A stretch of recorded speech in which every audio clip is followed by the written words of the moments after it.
Hello and welcome to NFTs and Cryptos with me, your host, Cypher Benjamin.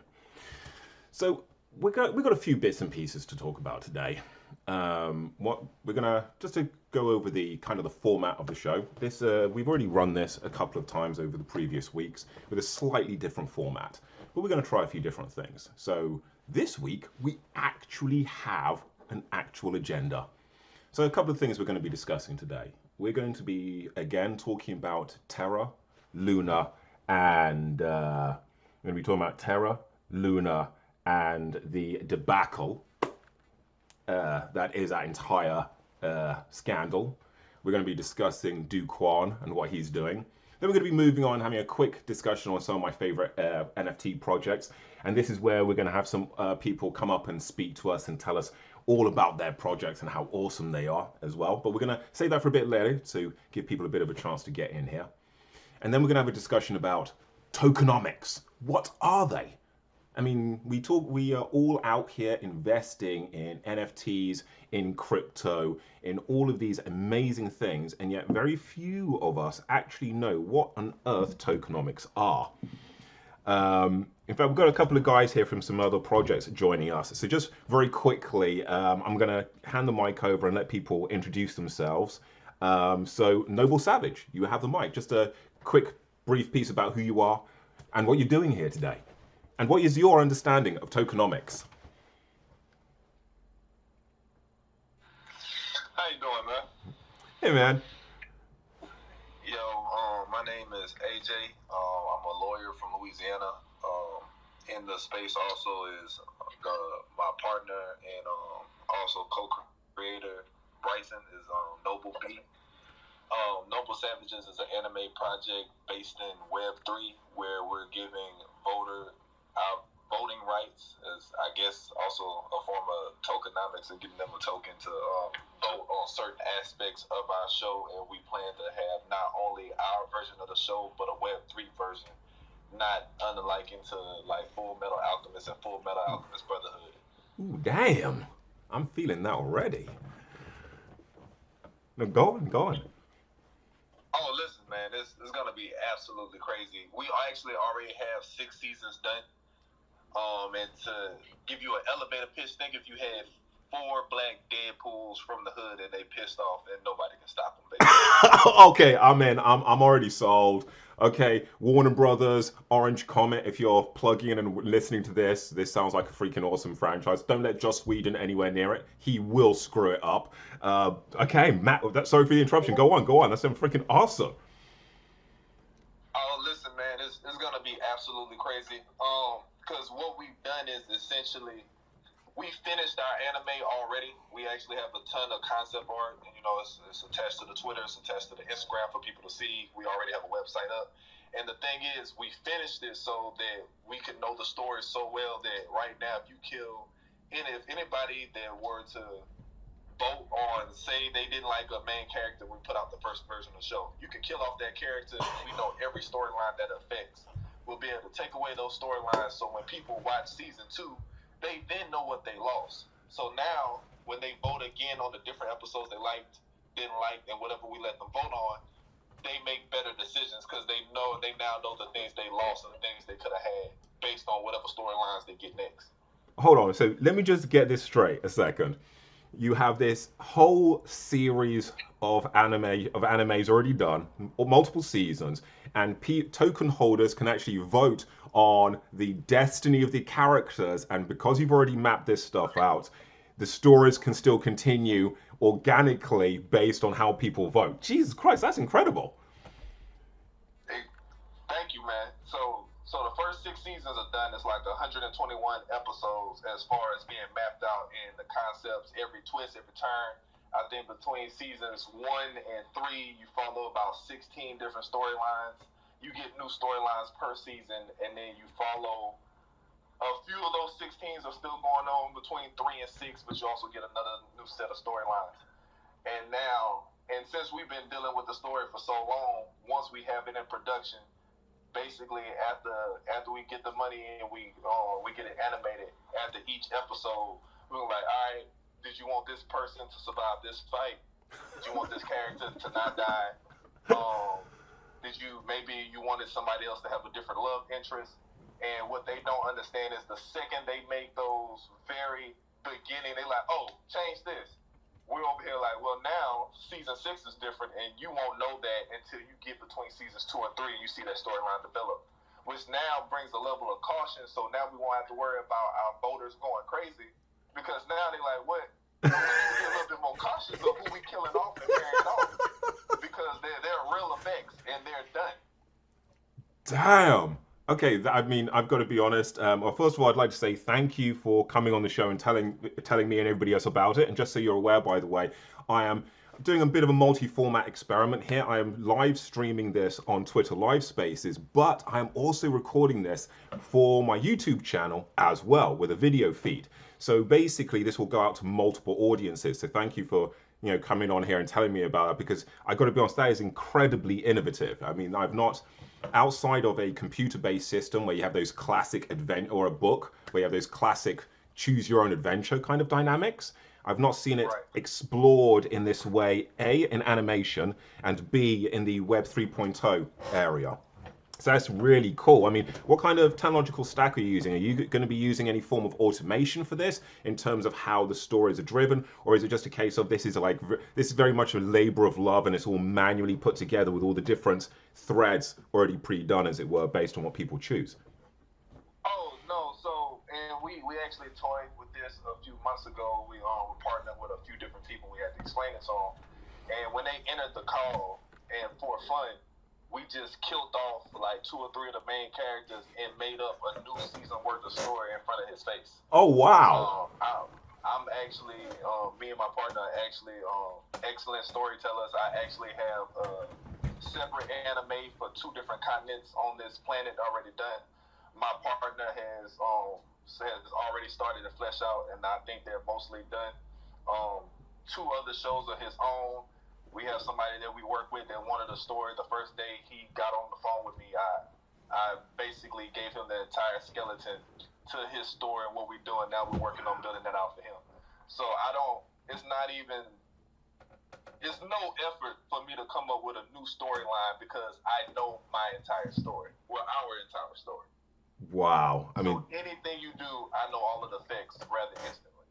That's incredible. So in terms of this, your token raising, tell us about it. How are you doing it? What's your flow here? So there's 2 things we're doing. One, there is a generative project that we're partnering with a few other people, because essentially we want, black animation to be a thing, right? And when I say black animation, because this is a black anime, it's not black as in the normal sense of, oh, look, oppression. Now you know what it feels like. Nah, yeah. Forget all those tropes. It's our reactions, because what goes viral every day? It's just black people reacting normally to different things, and that's what we want to focus on. And so that's why all the characters in our world, except for a few, are black. So essentially, what we're doing with them is we're creating a first generative wave of an NFT, so that we can add different utilities to it as it go along. But one of the utilities for this first generative wave will be you'll be able to vote in our Discord, and our Discord is up on top of our Twitter right now. we talking there about gaming, we talk about anime, and in the next 2 or 3 months, we're gonna have a lot of our music producer friends start making intro music and outro Oh, music, damn. so we can start showing people some of the things that they can vote on early before the Web3 version stuff starts, because we have other things for them to vote on. Oh, just one thing. Sorry to interrupt you there, Noble. So I just see that B Noble, your partner in awesomeness, has just requested the mic. So there you go. You guys can vibe out and do your thing. Oh, definitely. What up, B? What's down, bro? What's down, man? Yeah, I just had to come up on stage. There was a couple of things I wanted to pop in, but you didn't cover everything so far. So let's just keep it rolling. All right, Ben. So then, our very specific to Noble Savage NFT is called the Savage Shots, which is a mugshot of everybody that's in the facility from the first season. You get a Savage Shot. One, you'll be put down as an executive producer in name, so you'll be able to say that you executive produce the show. You'll get a chance to also speak, to try out and actually be a voice actor. Okay, I'm just going to put my hand up right now, just so you're aware. I will be all over voice acting stuff, so yeah, I'm just putting it out there. Definitely, man, but that's not even the best part about the Savage Shot. Oh, What damn. we plan to do is take in, I believe we agreed to 20% of our proceeds to pay for Web3 ourselves, because we're not just looking for Web3 to pay for our anime series and eventually our own studios. We're also working with outside sources. So I don't care if we got 5 people in our Discord. The anime's being made, and I guess 5 people are going to decide what happens. Like, we're working with various people, but the thing about the Savage Shots is you'll then be able to vote up fashion designers, people who make music, and your own stories. And as season 1 of the Web3 version is successful, we take 20% of that revenue, so that way we have continuous community building, and those people that own the shot can either vote up their projects or other people's projects for us to fund and do. That way we have continuous community engagement. Wow. Now, mind you, the Savage Shots, like the General Project, will be more affordable. The Savage Shots themselves, I believe we had the number at around 33,000, because all together with the first 50, with the first set of characters, we're looking to make about 16 million. But what also we want to do, because there are going to be different people that can't afford the Savage Shot, but you know what they're going to do? They want to voice act. They might want a Savage Shot NFT and they won't be able to get it. Well, we also have made a Discord game, which will be launching in the next 2 to 3 months, to where everybody that plays the game, because what's going to end up happening is there's a time skip from seasons 2 to 3. Think post-apocalyptic world. Everybody that plays the Discord, everything you do in the Discord will be canon to the actual story. If you're strong enough, your character will then be put in the show as a general, because we can spam generals, and then you will get your one-on-one Savage Shot NFT to also give you those other rights. So we do have other ways for people who may not necessarily be able to afford the investor level NFT to still get investor level things with the right amount of work or dedication to the project as a whole. Damn. Okay, that's incredibly impressive. I mean, just literally very impressive. I like how you've got multiple routes there for your community to participate, which is going to really attract a strong talent base to you as well. I'm going to raise this at this point. So I'm based here in the UK. It'd be great. I'm going to put you in contact with a local, again, black-owned comic book artist company here in the UK called Titan Epics. And they were recently at Comic-Con here in the UK showing off some of their stuff. It'd be just great just to show off your stuff to them and see and get you guys talking, because I just love how you're doing your stories. That is insanely awesome from a creative standpoint. So what will be the cost point of entry in your first, when you got the project, your start dates and all that? What's your point of entry? So we still have to discuss that amount of the general project with the other people that we're partnering with. But I'm sure, and Bryce will correct me on this, that will be between the $100 and $300 range, I'm sure. Yeah, well, more so it'll be around the 0.04, 0.06 ETH range. I think that's pretty much where we're set. It's just to get it all confirmed.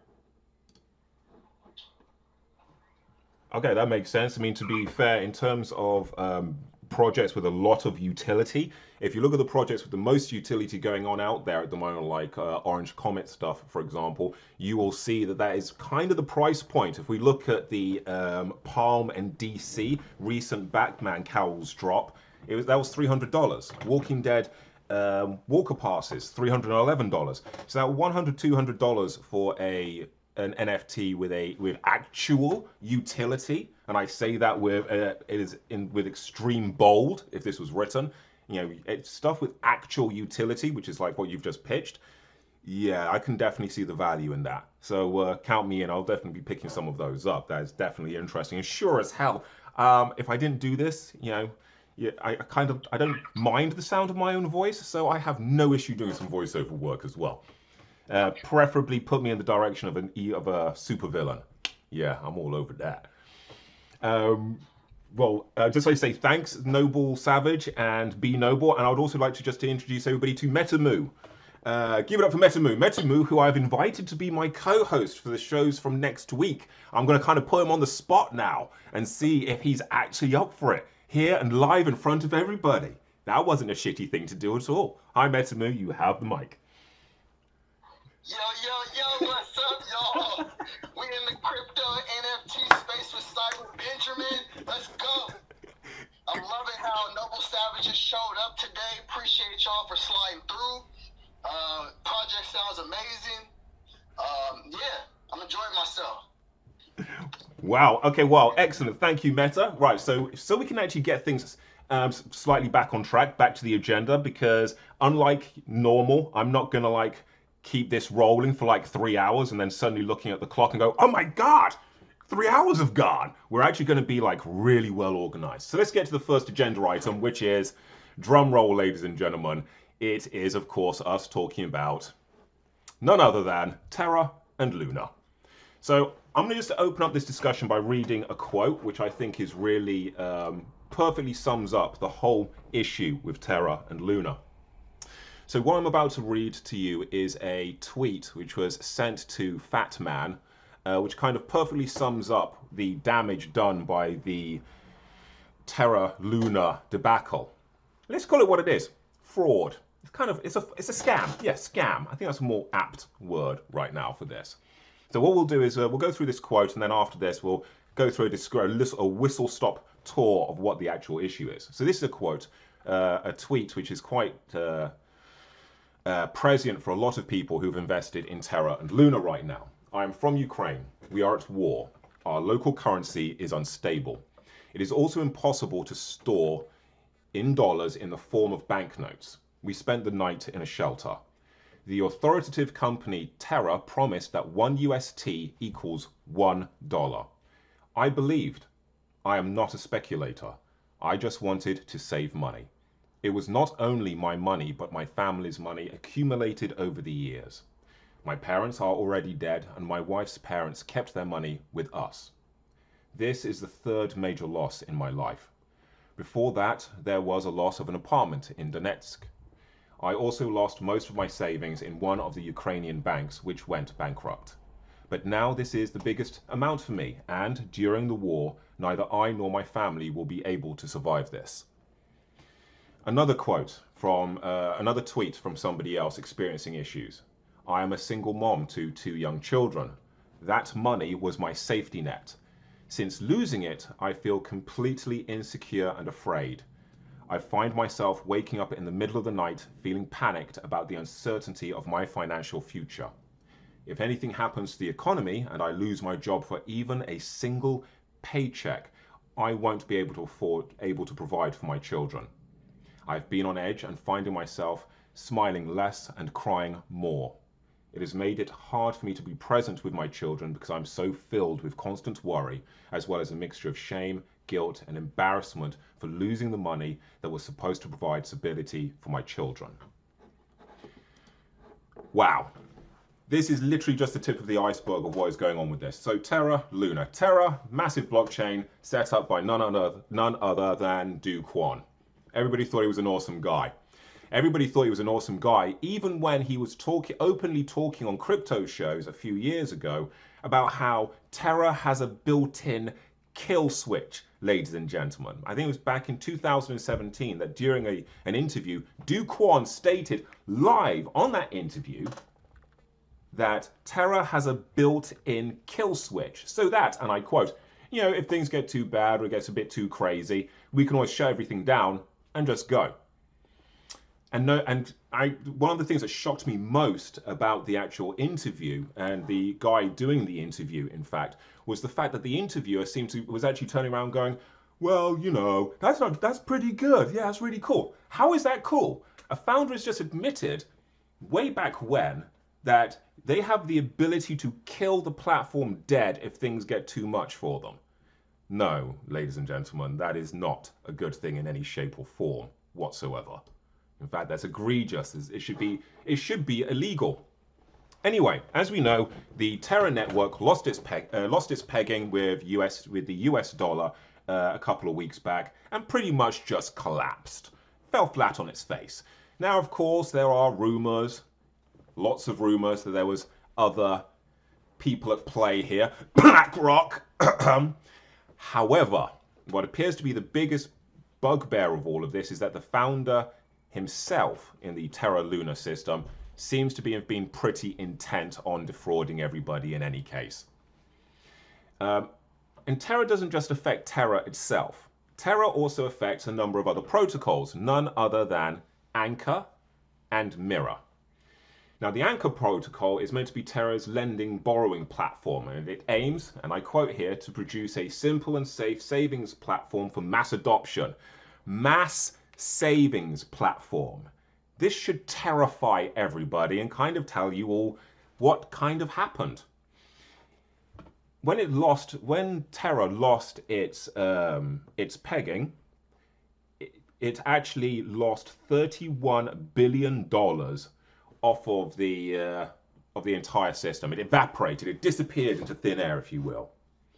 Now, unfortunately, the numbers, 31 billion, that's an easy number to say. But let's actually think about this in context.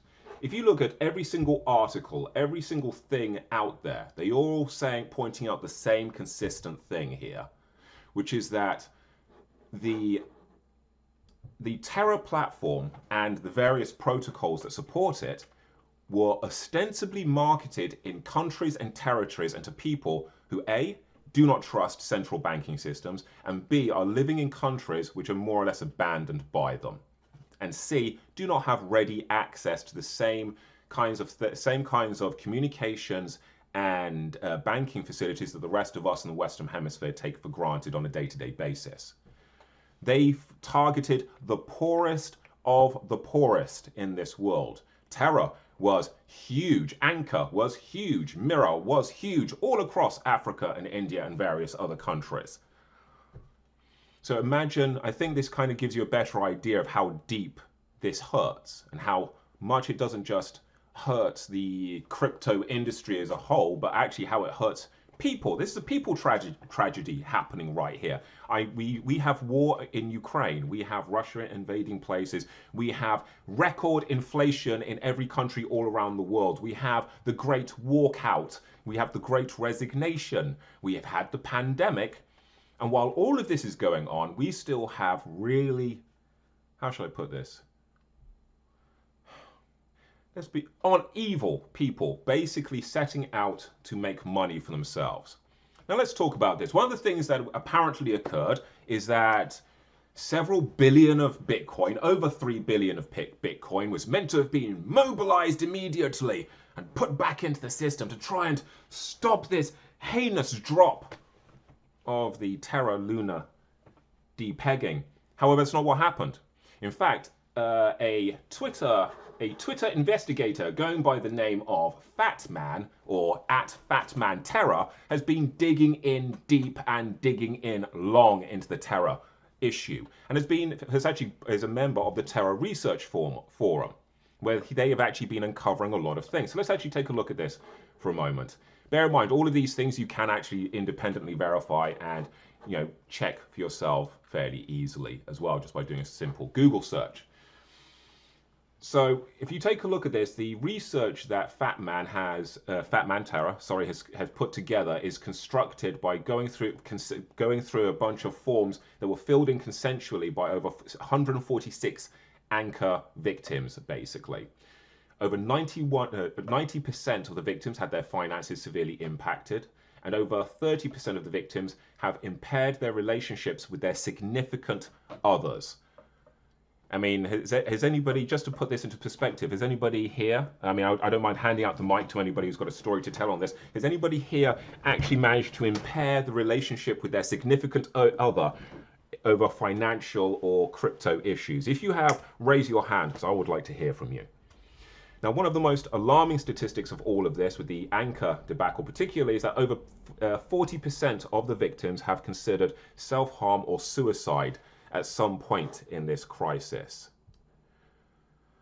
Self-harm or suicide. I mean, the last time we saw these kinds of reactions was at the banking crisis. It was at the mortgage and property crisis years ago. At the banking crisis even further back, at the Great Depression, when people jumped off buildings. Kind of gives you an idea of how deep this thing runs. Yeah, I mean, really, there's a hell of a lot that could be said about all of this, but there is really not much more other than the fact that it's a terrible and egregious thing. So what are our learnings? What do we learn from this? Okay, let's go to learnings. What do we learn from this Terra Luna debacle? First of all, staking is nothing but a Ponzi scheme. Staking without active liquidity, active sustainable liquidity, is a Ponzi scheme. Let's not get it twisted. And how does a Ponzi scheme work, I wonder, is what probably everybody is asking. Well, a Ponzi scheme works like this. You go to person A and you get them to give you a ton of cash. You put that into an account. Then you go to person B and get them to give you a ton amount of cash. And then you go along to person C, meanwhile telling them about how person A and how person B got put shit tons of cash into your system, how big their returns will be because of all these people putting cash in. Then, to make it seem more palatable, you go to person A and pay them back their return from the proceeds of person B, meanwhile telling them how, look at this, look at how quickly you got into your investment. And as they use the fear of missing out psychology on them, this person 9 times out of 10, because of greed, which we all have, will then go, here, take my money, help me double it. And even though that person says to them, be aware, all investments can go up as well as down, they don't hear that anymore, because all they're listening to is the fact that they got their investment back like that. And that's the beauty of a Ponzi scheme. It tags into, it clasps, it latches onto our core greed dynamic here almost. Us humans are incredibly easy to manipulate. So the things we can take away from this is, one, if any blockchain or coin or token is basing the entirety of its future wealth on staking, there best be an already published, costed, and established roadmap for how that staking and the liquidity pool that pays for that staking is to be sustained. If that is not available, and if it's not there, and if people are being really dodgy about, giving you a response or asking that question, then I only have one answer for you, which is walk away. The other learning we can take from this is really look at your founders. Don't just look at your founders and how they behave, or how they seem on Discord, etc., etc. Look at a founder's history. Where do they come from? This gives you an idea of their motivations. Who are they connected to? Yeah? Become a bit of a private eye. Who are they photographed with? Who are their friends? Yeah? We don't need to look at family. I mean, that's just really creepy. But we definitely need to look at associates. Who does this person hang out with? Are they always, is the founder a party animal who's always out jucking and jiving all over the place? Because if so, there's a high chance that person's going to be using your money to snort cocaine. You know what I mean? These things all have a bearing on the realities of whether or not this project will take off and be successful or not. What's the next point? So we look at the founders, look at their personalities. Personalities count for a lot, because if people have been watching the personality of Do Kwon, And if people had been looking at the history of Do Kwon, and if people had actually been watching and listening to what this man is saying on all of these basic videos and programs where people are shilling stuff, they would have heard that he was saying some alarming stuff. I mean, as I said, anybody that sits there casually going, well, you know, if it gets a little too much, we got a kill switch. That should send massive alarm bells in your head. And if it does not, I question whether or not you should be permitted to handle your own money, let alone recommend other people joining you in handling money. I mean, that may sound harsh, but come on. I mean, let us look at what's just happened to our poor guy Seth. His Bored Apes Yacht Club ape stolen from his wallet. Bear in mind, this is an asset that he intends to keep and make movies and a TV series out of. He has a multi-million-dollar project already running on.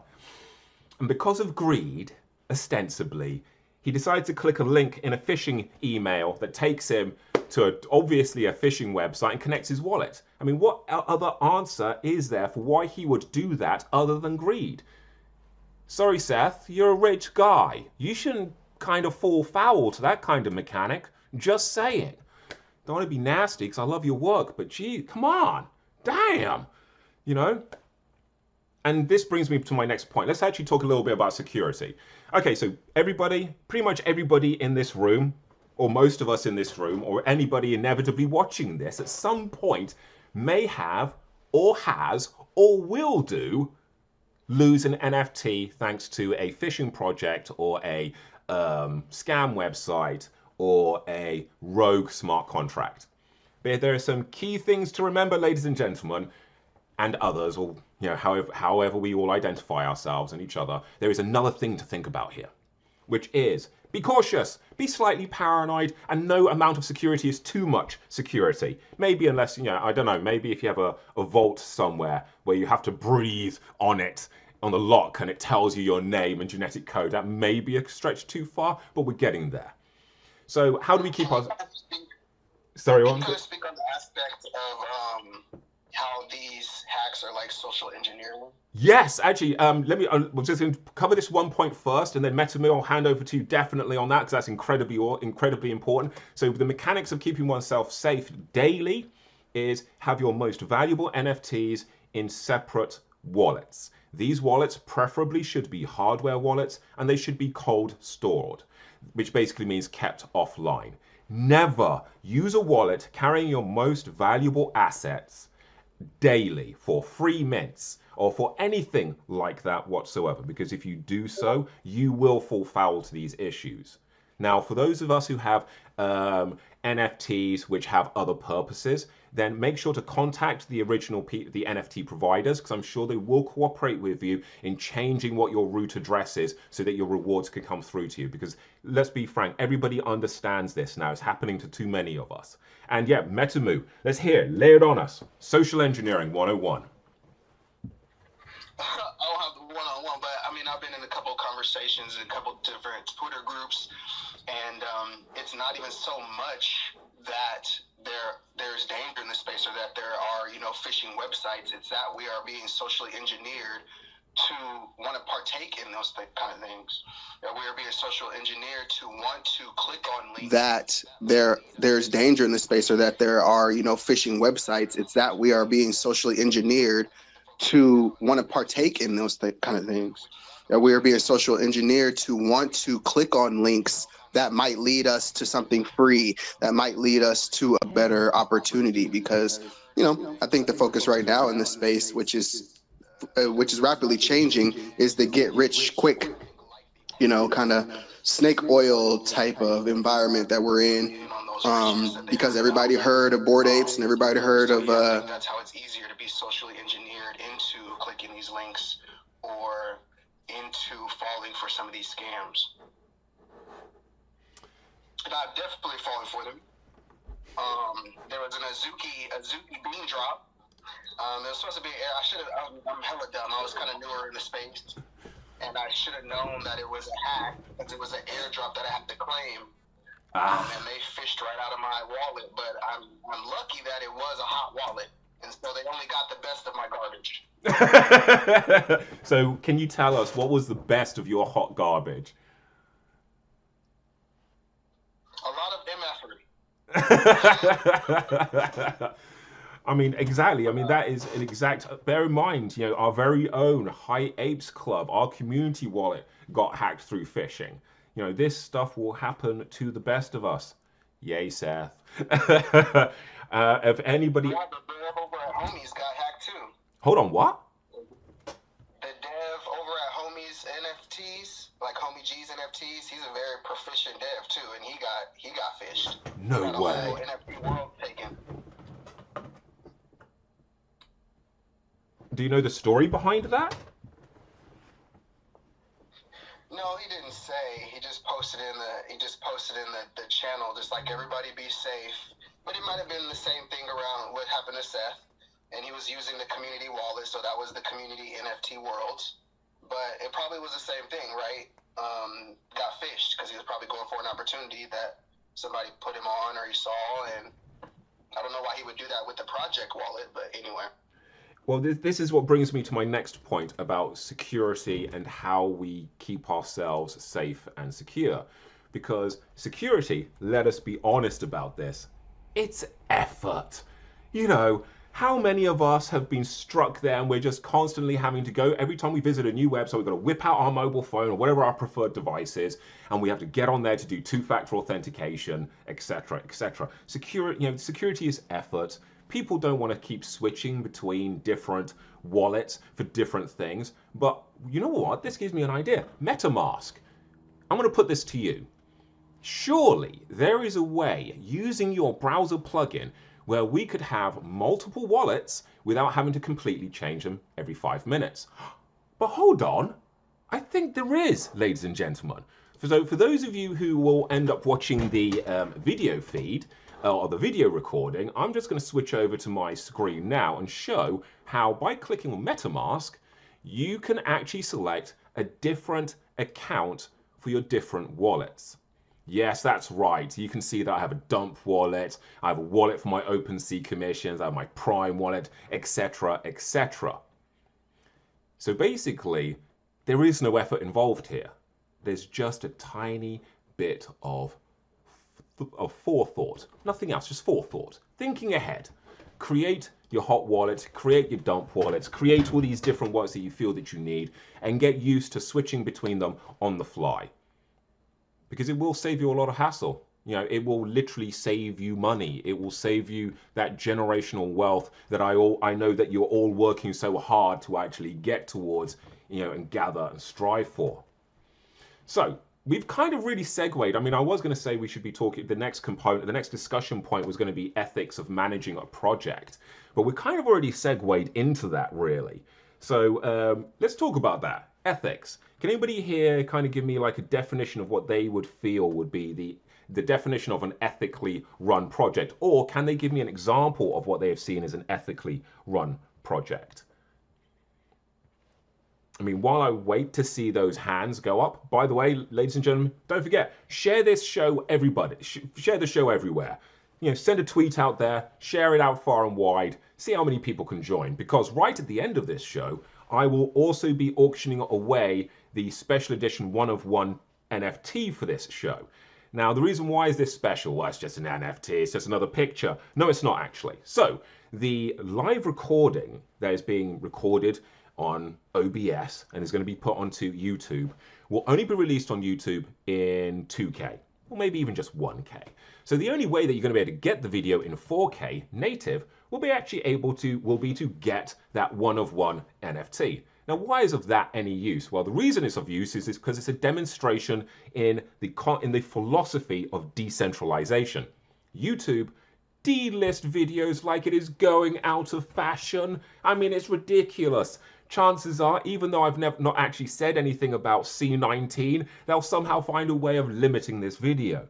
So, how do I get around that? I get around it by actually uploading the 4K version of the video to the IPFS network and actually then linking it to the NFT that I then set the traits on and lock and actually provide as a NFT.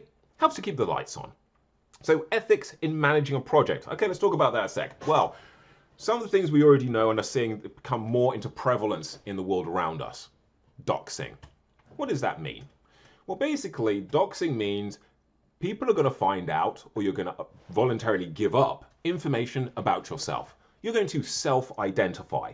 You're going to tell people who you are, what you do, and what you have done. And this kind of clicks into that first component of what I spoke about earlier, about how if people had been really looking at Do Kwon as a person, maybe we would not have had the Terra lunar debacle that we actually have right now. So let's take a look. So how do you assess that kind of thing? Well, with doxing, you are given that opportunity. When a founder of a project and his devs, or their devs, self-doxes, they basically tell you who they are in the real world. You know, I like to call it layer one, almost. If you think of it in the Aussie layers kind of thing, if you look at your experience, as it were, this is the layer one experience. So, for example, my Voix token project, I will be self-doxing, of course, and I will be getting a doxing company to independently dox me. In fact, I may get one or two, just to be sure, just so people can actually see that I'm a very reachable person.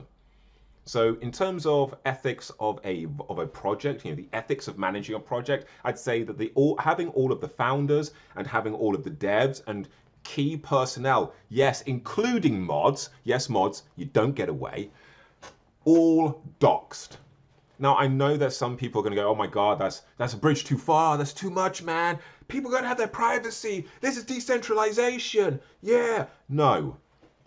Because let's think about this a sec. I mean, just as we spoke to Savagez and the guys at that project, they're looking at raising $16 million. For the Voix token project I myself am developing, I will be looking at raising potentially $64 million. You know, even though in my project I will not have direct access to that money ever, in other projects people do. So I would say maybe in terms of, you know, ethical management, yes, making sure that all of that key administrative staff are fully identifiable is crucially important, especially if you have a situation in play where once the mint or the drop is done, there is going to be a dividing of all of the funds from that central wallet to the community, to the devs, to the founder, i.e. what I like to call everybody getting their slice of pie. We're not doing that in the Voix project. In the Voix project, we're doing it a little bit differently. Everything will go into a multi-signature wallet, and then the community will vote on who gets paid what and how much and when. But that's a whole other thing. We'll discuss that later. Now, I did see that I've had a microphone request from our very own OX, Mr. Bubbles. So I'm going to hand him over the mic. How's it going? Hey, man, how are you? How are you? You all good? Yeah, I'm good. Just still recovering from the sickness, but otherwise good, eh? Oh, my God. I'm just trying to find my earphones quickly. Oh my. I just want to say one thing about that a comment that you said about decentralization and Yes. the ethics behind doxing and everything like that. The whole point about doxing isn't doxing the data of transferring in the ecosystem of blockchain. It's doxing the person behind the ecosystem, in my opinion. I get what you mean, but one of the things I do hear from people, a massive objection from people, is that doxing just apparently flies in the face of the concepts of central anonymity and, you know, decentralized anonymity. Sorry, but the point I'm trying to make is that if people are handling money, particularly large volumes of money, they lose that right to anonymity, in my opinion, especially if they're in charge of a community. Bear in mind, you know, it's like as soon as Do Kwon accepted that position of being somebody who was going to be steering a business that was in charge of not millions but billions, that person is no longer just a person. He, she, or they is something more. They have far more, you know, responsibility. They have the responsibility of a parent at that point. Which means, I mean, this is what I think we're missing in the industry a lot, is that a lot of people are believing that once you do an NFT project, a crypto project, or any one of these kinds of financially based projects, that it is all buyer beware, and that the responsibility lies with the end user. Sorry, that is Web 2.0 thinking right at its worst. That's some consumer capitalist thinking right there. When we are we need to operate differently, especially if this world is going to survive and not have the same problems that the Web 2.0 world has been beset by. And the only way to fix that is through thinking along the lines of parity, equality, accountability, and transparency. Maybe those should be the 4 big watchwords of any project, really. Do Kwon, bottom line for Terra, as the person in charge of that ship, Do Kwon is responsible.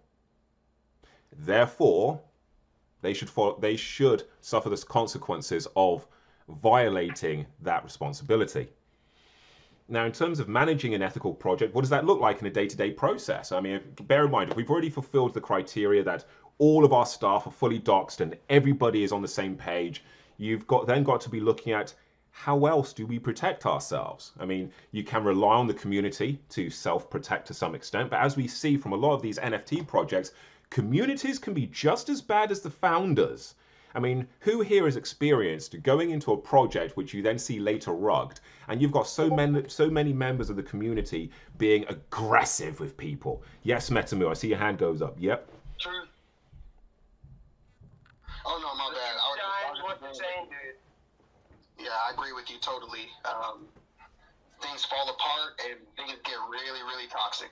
Yeah. And it's like, they get toxic incredibly quickly. I mean, I'll give you an example. This does not just happen to kind of like in your garage kind of NFT projects. This also happens to major projects too. And this is where I'm going to talk about one of the projects. It's about the only project I'm invested in that is actually failing me. And that is the Nifty's Warner Brothers Matrix Avatar NFT. Now I'm going to try not to get, I'm going to not get too crazy about this because a lot of people know my thoughts of this project already. But one of the things I will comment on is how every time you go into that community there, unless you have something 100% affirmatory to say, something 100% awesome or positive to say, even if you are an early adopter or OG like myself, who was there from the day one mint, which was 8 hours of technical hell. Yes, Nifties, we do remember.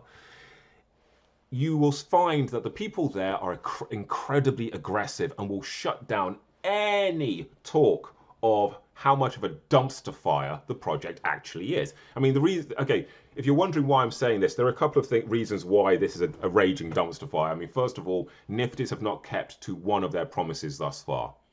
They promised, their whole project is based on the Palm network, which is kind of cool. It's got very low transfer rates, but is pretty much inoperable with anything. And when you bridge from Palm to Ethereum, you can imagine the kind of the cluster mess that you may have. You know, the gas prices in Ethereum, of course, will adversely affect any bridging. Now, Palm and Nifties, to a larger extent, were already aware of this, and despite commentary from their own community, still decided to bridge to Ethereum. They did not consult the community, because if they had done, they would have learned from the community that they should have used Polygon, at the very least, as a blockchain to bridge to, because of its low gas fees. But they did not. Their marketplace is a closed marketplace, literally. So it is literally, there is no kind, it's very hard for any fresh influences to come into that marketplace. And then let's look at the NFT themselves. I mean, if we actually take a look at the Matrix avatars, they are pitched as metahuman, they are pitched as, let's take a look, 3D avatars made in metahuman by Unreal. So, of course, as an potential investor, your expectation, let us call it an assumption, if you will, would be that you would end up with 3D assets. Well, I've had it confirmed today that Nifties do not even own the 3D assets to this project. In fact, all they sold everybody for $50 was a JPEG rendering of a 3D asset, which is then subsequently maintained ownership of by the Iron Tech studio. When they released the Matrix avatars, they released it at the same time as the Unreal 5 tech demo. But at the same time, yeah, it's on us, the community, because, you know, we assumed, quite rightly or incorrectly, that these things were linked. And at no point did Nifty's or Warner Brothers come forward and dissuade us overtly of this. So needless to say, everybody's ended up with a bunch of avatars which literally don't do anything. In fact, you can't even, unless you copy and paste them, you can't really use them for much of anything anyway. Now, what is their roadmap? Their roadmap is that you spend money or you engage in community engagement, shilling, or Twitter raids, more shilling for their brand. In exchange, you get these things called a glitch, and the glitch can be then burnt for XP, and you get a real world prize, which is a $41 hoodie that ends up costing $600 because that's how much it costs to get the 13,000 XP prerequisite required to get the hoodie. Now, when you actually go into the Discord group and point out, hold on guys, A, this is not kind of what we were originally sold, and B, this is kind of some bullshit, you get jumped on insanely freaking quickly by people who accuse you of being fudder, being this, that, and the other, will try to mock your intelligence. Now, this behavior does not get shut down by the admins or actually any of the central group whatsoever. If anything, their silence condones it. So Nifty's, the behavior of your admins are solely your responsibility. And I'll be honest, they act like jerks. They really do. Anyway, no more bitching about projects that have let us down. Let us actually go on to projects that we really like. Stuff that's awesome. You know, we've had some fairly depressing topics, haven't we? So let's talk about some awesome stuff next. So what are the projects? What are my favorite projects right at the moment? Well, my first favorite project, I'm going to be honest, it's The Walking Dead. Oh my God, I know I rave about this every week, but the Walking Dead NFT collection literally goes from strength to strength. So let's talk about it a little bit very briefly. Walking Dead, it's The Walking Dead. Who doesn't know The Walking Dead? That's like meeting somebody who doesn't know about Hurley's Dream and Lost. Okay, maybe I'm showing my age there. Maybe nobody else is alive who knows that. But I do. Walking Dead. Amazing franchise. So much crazy stuff happening. At the main series is ending on series 10, but there's lots of split-off series. There's already Fear the Walking Dead, Beyond the Walking Dead, yada yada yada. And last week it was confirmed via their armor, which by the way I recorded, and you can find on the Cypher Benjamin YouTube channel, the unofficial armor for the Walking Dead NFT collection. They announced that we've got a game coming out. And we haven't got some 2D. In fact, I'm going to quote what Dave said, minus the rampaging expletives that man uses in every other sentence. You ain't going to be having a bleeping, bleep, bleep, pixelated 1980s bleep, bleep, bleep, sandbox, bleep, bleep, Vox style, bleep, bleep kind of a thing. We've got full Unreal 5 high resolution graphics. We have land, which is kind of a form of staking, and he confirmed what the mechanics are. We have a combination of play to earn, collect to earn. So actually some pretty groovy stuff. Now, unfortunately, they would not, no matter how much they were prodded and pushed and probed, they wouldn't give us the absolute skinny. But what we did have confirmed is that we will have a roadmap dropped on us, a detailed roadmap dropped on us in 2 weeks. What was also quite clear is that the hesitancy in announcements from Dave and Paul, who are the two showrunners of that project, is pretty much down to AMC. Because this is a huge brand. Bear in mind, it's not Orange Comet just rolling on their own. This is Orange Comet rolling with AMC. A couple of other things we also learnt, which is going to be some good news for people who are kind of irked at how Nifty's are doing things with the Warner Brothers brands. Orange Comet have announced that they have signed up pretty much every major film studio in the world. So we're going to be seeing a ton of amazing properties, mainstream movie tie-in properties coming out with Orange Comet. And we also have, for those people who are sports fans, yes, we have NHL and NFL. Yeah, both of them coming to Orange Comet. They've signed up they've signed up all the biggest players and group and teams out there. So incredible stuff. Orange Comet, I would say, is the blue chip up and comer to watch. And the way these guys are rolling, this is one of the things we discovered in their armor, was that what was it? What was it Dave said? Dave said very casually, you know, we were kicking back talking to Gary V, you know, a couple of, last year or so, and we kind of knew this downturn was coming. Yeah, so this is kind of how we've pitched it. So basically, the long and short of it is because Orange Comet kind of foresaw this downward slope in the economy occurring, they decided to launch perhaps their most technically and artistically ambitious project in the world, because actually it means they can make quite a few screw-ups and it ain't going to affect the brand too much. It's pretty shrewd. Now, having been somebody who's been sat there through the screw-ups, and you don't know this, and and I wasn't aware that this was kind of part of the plan, it is incredibly bloody frustrating. However, now that I know that this was the causality behind that, it's actually incredibly interesting. It's kind of a shrewd idea if you think about it, really. So yes, Walking Dead. Just so everybody is aware, at the moment, if you want to get Daryl's bike, which is going to be one of the only ways to get around from lands to land, go get them now at OpenSea. They are below mint price. Original mint price was $250 for these bloody things. You can now scoop them for between $20, $30, and $40. Go get them while you can, because the people holding these bikes, when the game is launched, are there going to be people with incredibly strong, leverageable positions. Let's talk about land. Yes, there's land in the Walking Dead Deadiverse. And this land isn't just, there are two things to look at the land. The land is important in itself, but there's also a special item on the land. And I'll give you a little hint, but don't tell anybody. If you use Trait Sniper while looking at the Walking Dead land by Orange Comet, it will tell you the rarity of the item on your piece of land before it's revealed. Shh. It means you may be able to snag some up at way below floor price. Bear in mind, these were all handed out free to Walker Pass owners, so you will get them super cheap. Land in the Walking Dead game is going to be perhaps the second most valuable commodity on there. But what is the most valuable commodity? Well, I'm going to tell you what it is. Are you ready for it? And you heard it here first. I'm going to put the flag on the mound, raise it up high, and I'm going to stake my claim and predict that the most valuable commodity in the Walking Dead Orange Comet Deadiverse, whatever they decide to call it, will be NFT tools. Yes, the tools.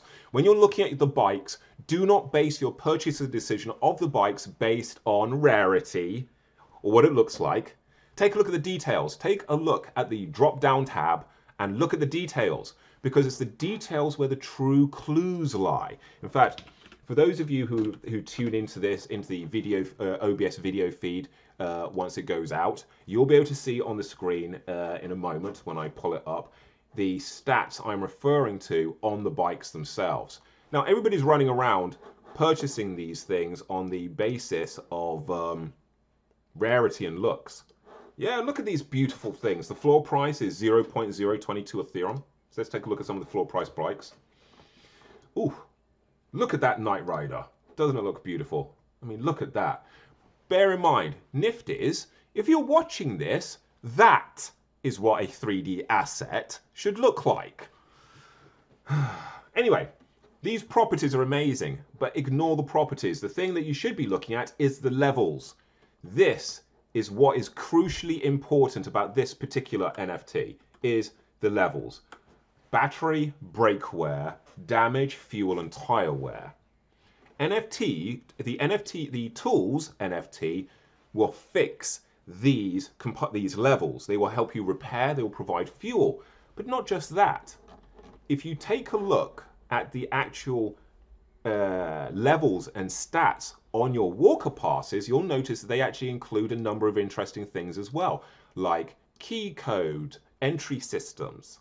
So your tools will be able to do things and interact with various components of your entire experience. So if you're actually looking in and you're buying in at the Walker Pass end, or you're buying in at the Daryl's bike end, or you're buying in at one of these other ends, there is a ton of utility. And all of the utility is focused around the game that is coming out. Now let's be realistic. This game, we've already had the realism called during their armor, and the game is easily 18 months away. Now, those of you who know my history, or know my background, or know me from LinkedIn, will know that I come from a 3D animation, games, and video production background originally in terms of training. And I can tell you from personal experience, these are not easy things to put together. So there's the fact they're saying 18 months and they're being realistic about it during an armor where they could potentially get a ton of hate for it is brave, and it's honest, which links me to the other component I was going to get to about ethical management of an NFT project. Honesty, even when it's hard. If you as a founder or a dev find yourself unable to be truthful in a room full of people when the truth is a hard truth, then I think you may have a problem running an ethical project in this space, if I'm completely honest. As a founder or a dev, you need to be able to roll up on your community, be it 8 people in a Twitter live space like it is right now, or 49,000 people like it is in the NFL Rivals Discord, which is the number of people in that Discord right now. You need to be able to stand up in front of any number of these people and tell them either when you have screwed up, when you're going to screw up, or if you have to fix a problem, or if you even have to just ask for a delay because you need some realism in the execution of something. Bear in mind, this stuff happens. It happens a lot. I mean, I do software development. One of my companies is a cybersecurity company. We built the world's first post-quantum encrypted video chat messenger, and my other company is a volumetrics as a service company. And I do a lot of development, and there are almost every time, it doesn't matter how well you project manage something, you will always hit a delay. You know, if you're budgeting a project, always cost in 3 times what you think the cost is going to be, because there will be overruns. You know?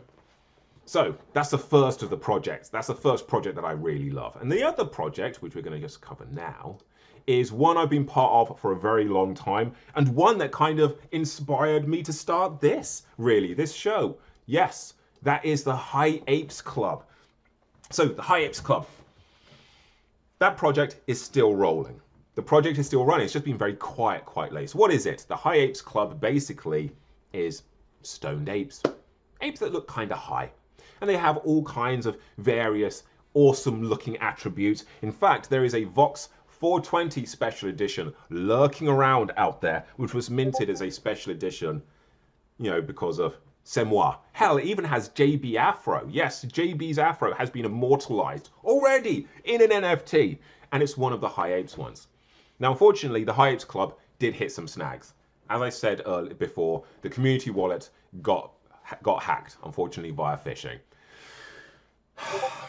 Which has led to there's led to a couple of things, and one of them is a necessary restructure.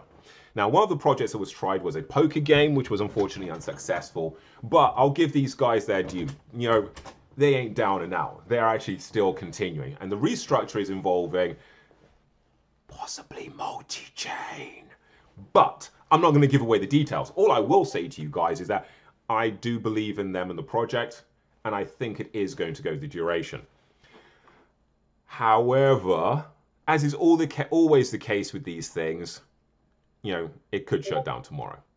Restructures are a scary thing. And this is the reason why if you are seeing a restructure happen, it is crucially important that the founders are honest about it. And Jay and Dakush have both been very honest about that. In fact, I'll actually give them their credit. They've both had to chew on that sour pill of having to give the community some seriously shitty news. And they did it successfully, actually. And they took all the commentary on the chin, and they've come back with a new plan and a new way of fulfilling their promises, which is actually really good. But we shall see. Let's see how it goes. I mean, dun dun dun. Watch this space. I personally think it's going to pay off. We shall see. So what's my next favorite project? Well, this is one I have got a bit of a love-hate relationship with to some extent. And that would be Supremacy. I gotta be honest, I fucking love Supremacy. But what I don't love about it is the tokenomics. I mean, in fact, what I'm going to do is I'm going to show you some of the game live streaming while I talk about it, so you can actually see why this is such an amazing thing. So let me get it powered up here. Play battle. There we go. Let me connect because, oh yes, I have mechs. I most definitely have mechs. This project, I was actually in on this project from day one of its original release. So if we go to just go to screen share, we can actually see what it's actually all about as I talk about it. Supremacy is an awesome game made in Unreal 5. No, not Unreal 5. I think it's Unreal 4. Unreal 4, Unreal 4.5, one of the two. But basically, it's Unreal. And it's the only game I've actually found where it's actually running and streaming an Unreal game. Nobody else seems to have pulled this off so far as I can see. Not in a live, working way. Now, what's cool about it is you can there's a whole ecosystem. You can purchase your mechs, and then your mechs. In fact, let's go and take a look at my mechs.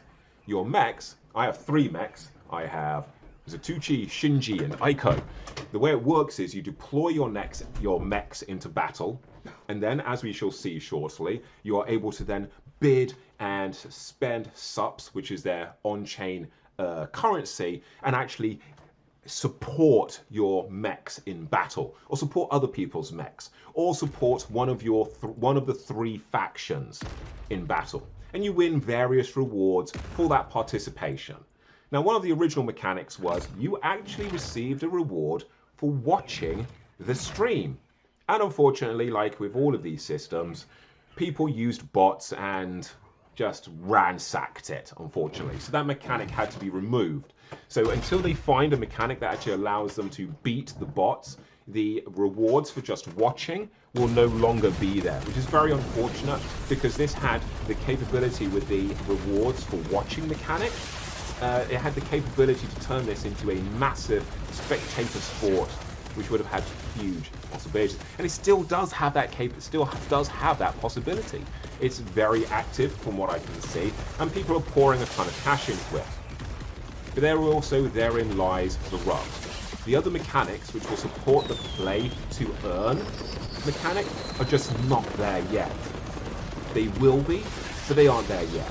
Right now, right as of this minute, this game is pay to earn. Let's be brutally honest about it. It is pay to earn.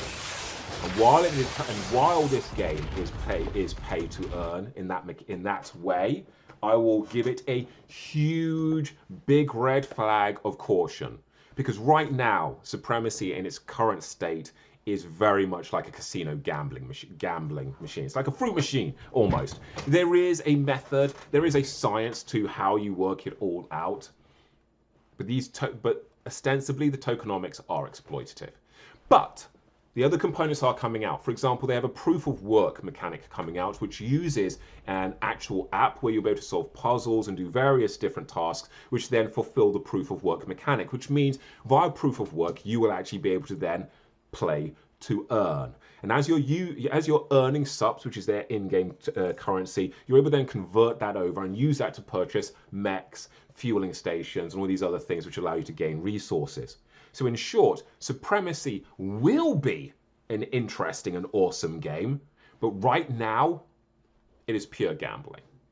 And I only recommend it for you to look at and observe, because it is amazing. It is amazing, and it is freaking addictive. And that's also why I give it that big fat warning, because it has all of the trademarks of gambling. It makes you feel addicted to it. You have to spunk cash into it to get a reward out of it. And everything is down to chance, more or less. Oh, and whales, whoever has the biggest, whoever has, the best clicker, app. They're the ones who run that, seemingly.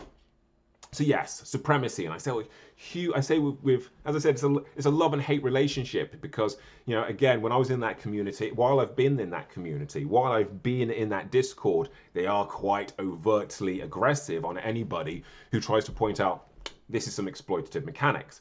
I have now got a kind of a sweet spot there where I can kind of get away with saying it, but that is only because they have seen me there for so freaking long, and they have also seen me have good days where I've actually had a lot of fun with it, but that's also allowed me to temper it and then again point out that this is gambling.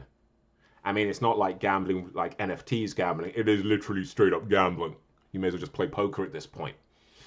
But it's still very cool and super interesting to look at. Right, anyway, that kind of brings us close to the, in fact, it brings us beautifully to the 1 hour mark. We've actually done over an hour. So before we jump off and split up and run away doing all our various things, what I would actually like to do is open this up to questions and answers. I invite everybody and anybody to literally ask me anything. And I will actually come up with an answer for it. And if it's not something I can answer, I will find you a answer for it. Okay, Metamoo, you're live and direct. You have the mic.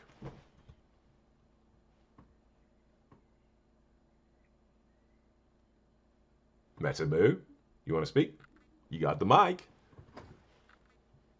Okay, obviously that request to speak was seemingly an accident. Okay, never mind.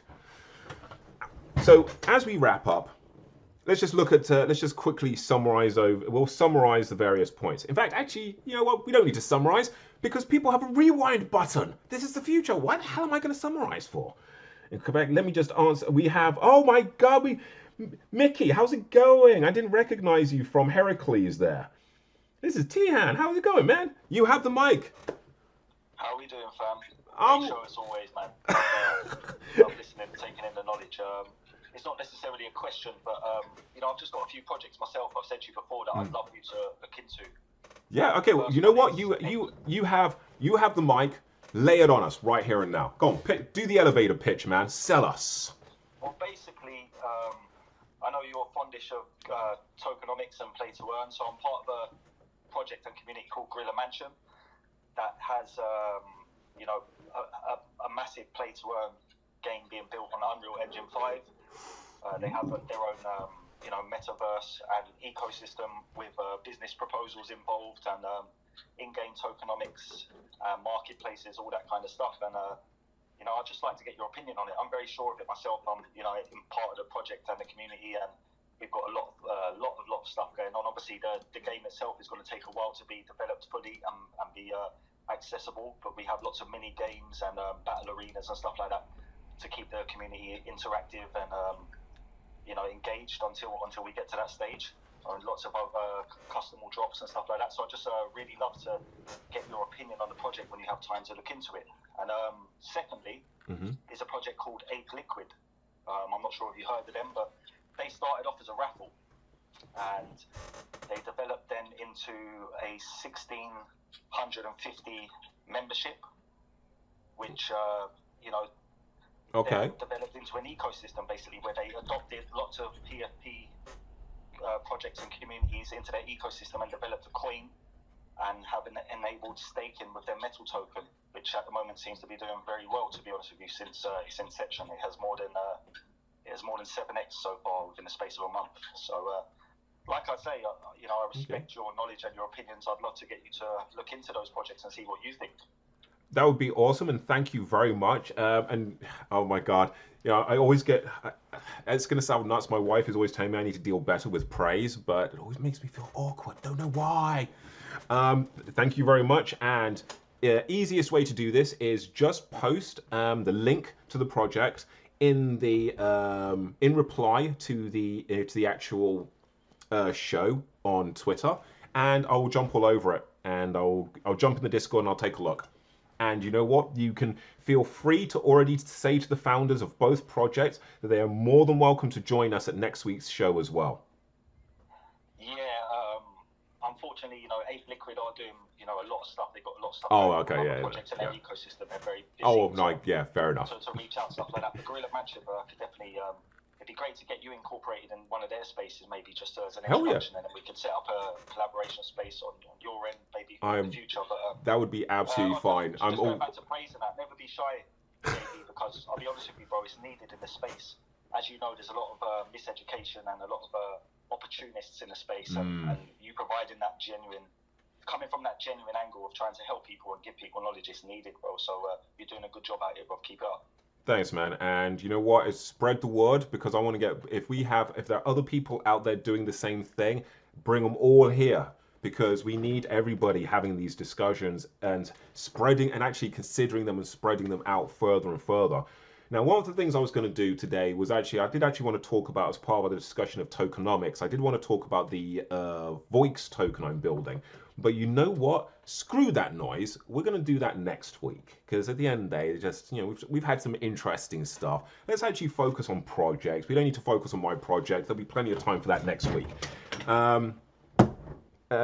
Mikey, most definitely, I'm going to take a look at both of those projects and we will have a chat and discussion. And you know what, the Gorilla Mansion one, it'd be great to chat to those guys. I am super interested in anything to do with 3D, given my background. I just love that stuff still. And it'd be really cool to see what they're doing in Unreal 5, actually, especially in terms of progress and how far they're getting. I would be super interested in the tech stack they're using. And don't forget as well, Mikey, if they have, you know, bear in mind, I do 3D volumetric 3D scanning as well. So if they need assets 3D scanning or volumetric 3D streaming, that could be something that could be interesting as well. Well, you know, I can see you've got a general interest in 3D assets and play to earn modules, you know, so I definitely think once you got integrated with the team, you guys will just hit it off and could literally talk for hours, I can tell. If only I had hours as well. Right, okay, I'm going to wrap this up. I would just like to say thank you, Metamu, for introducing those other guys to the show earlier. What was the name of their project again? Well, Be Noble, you're here as well. Thank you guys for joining us earlier. It was really good to hear about your project. I mean, a self-writing, a comic that is practically self-writing based on how people vote for the outcomes. Jesus Christ, that is some crazy awesome stuff. So given, and Metamu, by the way, you never answered my question I asked earlier. Will you co-host with me from next week? Yes, I will. I've been getting terribly rugged. Sorry. Yes, I'll co-host with you. And the project we talked to earlier was called Noble Savagez. Noble Savagez, ladies and gentlemen. Noble Savagez. Crazy ass, super awesome. Over 6 seasons already done. This is black owned, black run, developed, and actually ideated end to end. It's freaking awesome. And not just that, the community get to decide the outcome. So this is like the most interactive kind of like write your own adventure stuff. It's like a super, I mean, I remember those books from when I was a kid. You know, I'm a part of the old 1980s Amiga generation, you know, despite looking this good, because let's be honest, black don't crack. I'm actually 41, 42 this year. So I remember all that stuff. And this, I just love that idea. And I got to be honest, I can't wait to jump into you guys' Discord and start discussing this even more, because the mechanics of that are simply awesome. And how that could be expanded into film making and digital filmmaking. Oof, some crazy stuff. In fact, while we're talking about this creative stuff, I'm gonna drop a film recommendation in here. I don't do that often, but as we wrap up, I want everybody to go out there and search for Neil Blomkamp's latest movie, Demonic. And it's the first film ever made where there's massive sequences which are entirely volumetrically filmed on the Kinect DK and a special kind of sensor. Check it out, Neil Blomkamp, Demonic. It's incredibly good. So in wrapping this up, I would like to say thank you to everybody that has shown up here today. This is recorded, share it, get it out there. I will share the link for the YouTube live video version, which has been recorded while you've all been speaking and participating as well. And I'll be sharing that out there far and wide. And bear in mind, if you have ideas and things you want to talk about for next week's show, just stick it in the chat and just tell me straight, just put it in the chat and we will discuss it and add it to the list. Thank you very much, everybody, and I'll speak to you soon. Thanks for another great show, bro. Appreciate you. Purple Bricks customers are loving how they do Why things. is this tiny? Oh my God. Screw you, SoundCloud. You see, I just tried to sequence that up so nice with like this track I actually wrote myself. And then SoundCloud screws me in the ass by playing a bloody advert. Ugh! Okay, next time. Okay, I'm going to try it again. Playing it out. Thank you very much and take it easy, everybody. See you on the other side. What are you saying, bro? Oh my God, no, it's still playing it. Oh my God. Okay, I'm just going to do this the boring way. Take it easy, everybody. Peace out. Bye. And to you, those of you still tuned in on YouTube, this show will be back again live and direct next Sunday. Speak to you soon. Love you all. Mwah.